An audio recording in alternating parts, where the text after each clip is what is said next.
nabitin kanina. Kaya continuous natin. So, nailagay ko na po yung mga sangkap. Ito na po. Mekos-mekos na tayo. Ilalagay ko na po yung itlog. Yan po. Yan. Ilagay ko na po yung itlog. At ilalagyan ko po ng cheese. Cheese. Para mas lalong sumarap. Kaya ko na po siya ilalagay lahat. Naglalagay din po pala ako ng flour. Mga 3 spoon lang po. 5 kilo. Gawin na natin 5 spoon. Di po ako naglalagay ng bread. Pamparami tingnan. No. Bread mix. Batawag po doon. 3. 4. Tama na po yung 4. Tansya lang. Yan. Ito po yung mahirap na parte kung may itlog na. Yung haluin mo na siya. Ito yung mabigat eh.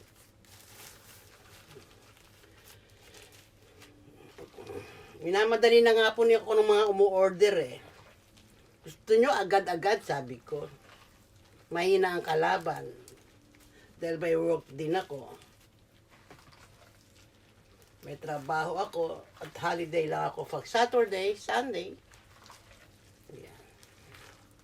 Ito na po ang mahirap, ang maghalo ng ganito kadami. Ang hirap po maghalo. Ito po nga palang itong table ko, sa loob dyan mainit po. Kaya lagi ako nagkukulong dyan. Minsan dyan na rin ako natutulog.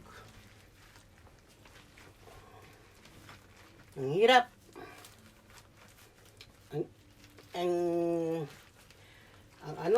Ang hirap ng marami. Ano ba ito? Last year di po ako nakagawa kasi po umuwi ako ng Pilipinas last year.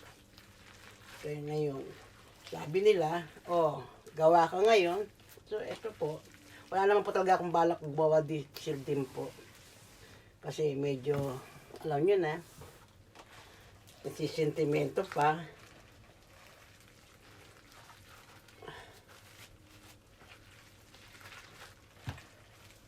Ang hirap maghalo.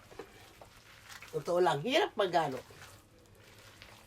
Madali na yung pagbabalot eh. Patutulugin ko po ito ng 1 day. Bago ko po siya balutin at saka steam. Uwi tayo doon sa garong parte. Pakikita ko pa rin sa inyo yon. Part 2 po ito. Medyo mahabang video to. Sana panoorin nyo. Tandaan nyo. Mahilig po ako magluto. Mahilig po ako gumawa ng siumay.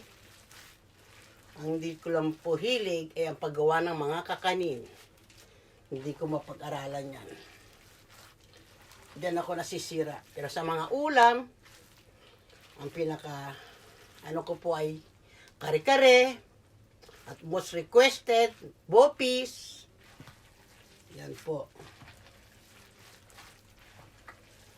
Patutulogin ko po ito bukas, ngayong gabi, and then tomorrow night, pag alam ko kumapit na yung lasa, pwede ko na po itong balutin at steam na po natin. Yan. Medyo okay na siya. Yan po. Yan po yung mga paggawa ng aking embutido. Kapangpangan version. Ang embutido ni Linda. Yan po. Gusto niyo po i-close up? Close up ko po. Mekos-mekos.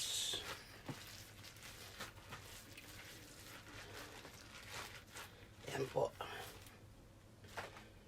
And then, magliligpit na tayo ng ating mga kalat. Thank you for watching again. Yan na po siya. Remember, part 2 po ito. May part 3 pa. That is my embutido. Nanonood ako ng vlog.